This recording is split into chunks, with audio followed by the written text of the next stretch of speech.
Look up at the sky on any clear day, and you will see the sun, a blazing ball of light that has warmed our planet, nurtured all life, and ruled the solar system for billions of years. For thousands of years, humans have worshipped it as a god, feared its power, and wondered about its nature. But today, backed by decades of observations from NASA and space telescopes around the world, we know the truth. Our sun is not a divine, unique object. It is just an ordinary yellow dwarf star, one of countless similar stars scattered across the Milky Way. What makes it extraordinary is not its size, brightness, or rarity, but its perfect stability that allows life on Earth to flourish. Today we are going to tell the full epic story of this ordinary yellow dwarf, where it came from, how it lives right now, how it will change in the far future, and exactly how long its entire life will last. This is not science fiction. Every word you hear is based on real stellar physics, isotope, dating, and computer models tested by NASA and leading astronomical institutions. First, let us answer a basic question: what exactly is a yellow dwarf star?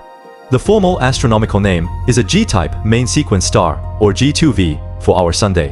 The word dwarf might sound misleading, because compared with the tiny red dwarfs that make up 90% of the Milky Way's stars, the sun is brighter and more massive.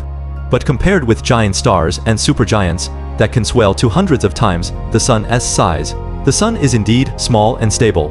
A yellow dwarf, like the sun, has a mass between 0.8 and 1.2 times that of the sun, a surface temperature between 5,300 and 6,000 Kelvin, and spends most of its life fusing hydrogen into helium in its core. Many people think the sun is yellow, but that is just an effect of Earth's atmosphere. In space, the sun actually shines white. The yellow hue we see at sunrise and sunset comes from light scattering through our thick air. The most important trait of a yellow dwarf is its lifespan. Moderate mass means gentle, steady fusion, not the violent burn of massive stars that die in just a few million years. Our sun is the definition of a cosmic long-distance runner. Let's go back to the very beginning, the birth of the Sunday. About 4.57 billion years ago, our region of the Milky Way was not a tidy solar system. It was a vast cold cloud of gas and dust, mostly hydrogen and helium, with tiny bits of heavier elements left over from ancient supernovae. Scientists believe a shock wave from a nearby exploding star compressed part of this molecular cloud, causing it to collapse under its own gravity. As the cloud collapsed, it spun faster and flattened into a disk, with almost all the mass pulling toward the center. The pressure and temperature at the core rose to extreme levels, millions of degrees Celsius, dense enough to overcome the natural repulsion between atomic nuclei. At that moment, hydrogen fusion ignited. The sun was born. This birth date is not a guess. It is confirmed by two rock-solid methods: radioactive dating of the oldest meteorites in the solar system, which gives 4.567 billion years, and stellar evolution models that match perfectly with the sun's current brightness, mass, and composition. The leftover material in the spinning disk became the planets, moons, asteroids, and comets. So, in a very real sense, the sun and Earth are family born from the same cosmic cloud. Today, the sun is in the prime of its life, the main sequence phase. This is the longest, most stable stage in any star's life, and it makes up about 90% of the sun's total lifetime. Deep in the sun's core, where temperatures hit 15 million degrees Celsius, and pressure is unimaginable, hydrogen nuclei smash together to form helium. Every single second, the sun fuses about 600 million tons of hydrogen into helium, converting roughly 4 million tons of mass directly into pure energy, following Einstein, SE equals mc squared. That energy travels outward from the core to the sun's surface, taking tens of thousands of years to escape, and then races 150 million kilometers to Earth in just 8 minutes and 20 seconds. This steady energy flow is why Earth has stable temperatures, liquid water, and life. You might ask, if the sun has been burning this way for 4.57 billion years, how much longer can it keep going? The answer is astonishing: about 5 billion more years in this stable main sequence phase. Think about that number. Human civilization has existed for less than 10,000 years. Dinosaurs ruled Earth for about 160 million years. The sun will remain calm and steady long after any civilization we can imagine has come and gone. Right now, the sun is roughly halfway through its main sequence life. It is a middle-aged star, calm and reliable, not too young, and turbulent, not old and unstable. Over those next 5 billion years, the sun will slowly brighten by about 1% every 100 million years. In about 1 billion years, it will be bright enough to boil Earth's oceans and end all life as we know it, long before it swells into a red giant.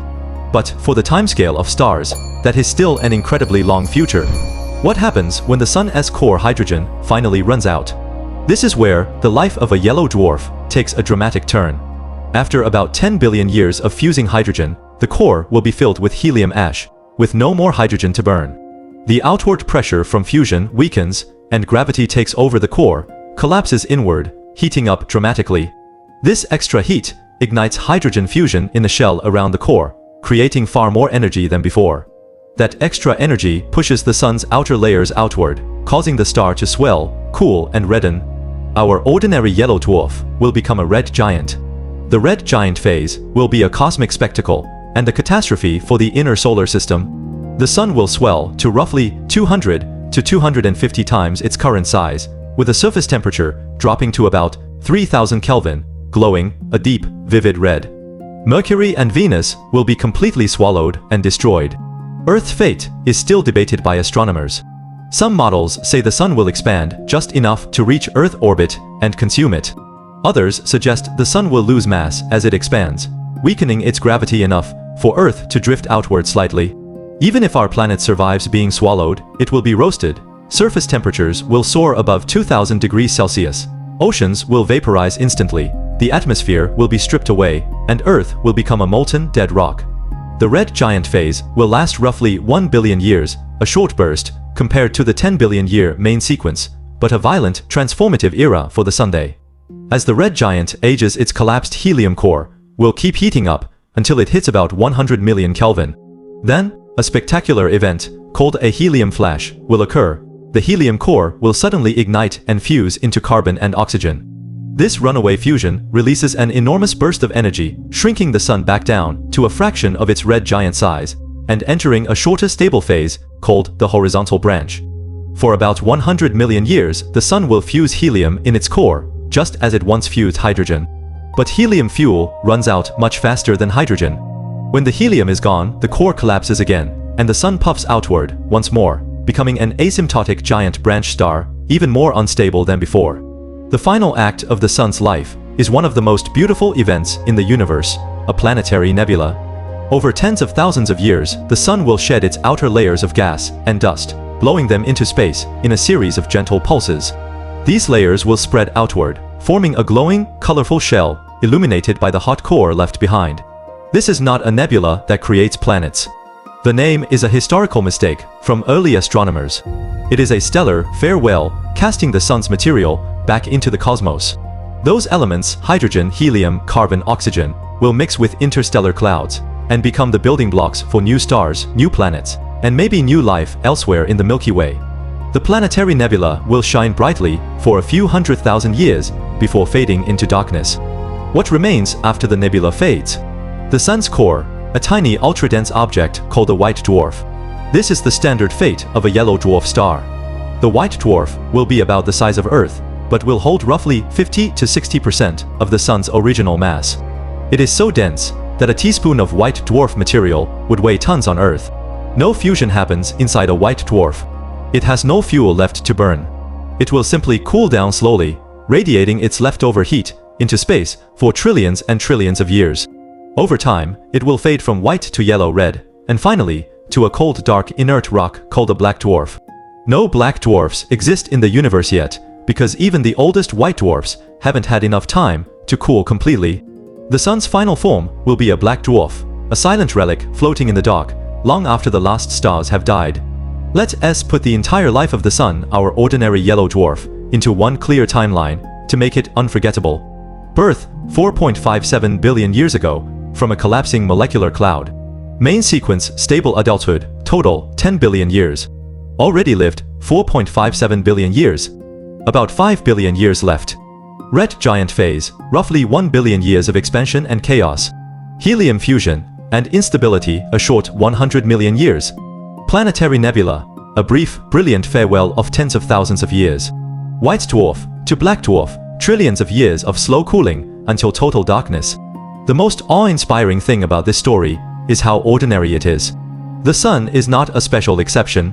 It follows the exact same life cycle, as billions upon billions of other yellow dwarf stars across the universe. Some are younger, some are older, some are just now being born, and some have already turned into white dwarfs. The Sun's 10 billion year lifespan is the perfect example of how stellar mass determines destiny. Massive stars live fast and die young in supernova explosions. Tiny red dwarfs burn slowly for hundreds of billions of years.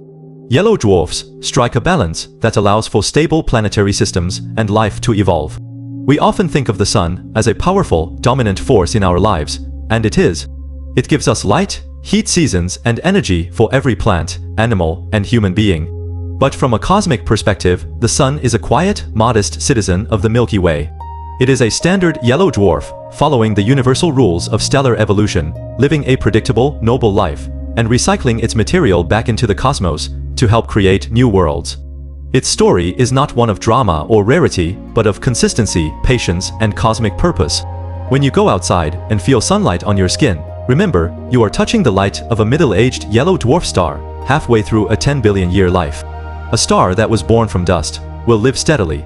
For billions more years, will put on a spectacular red giant show, will paint the sky with a planetary nebula, and will end its days as a quiet white dwarf.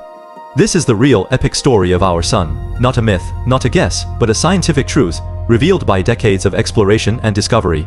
Please like, comment, share, and subscribe to the channel.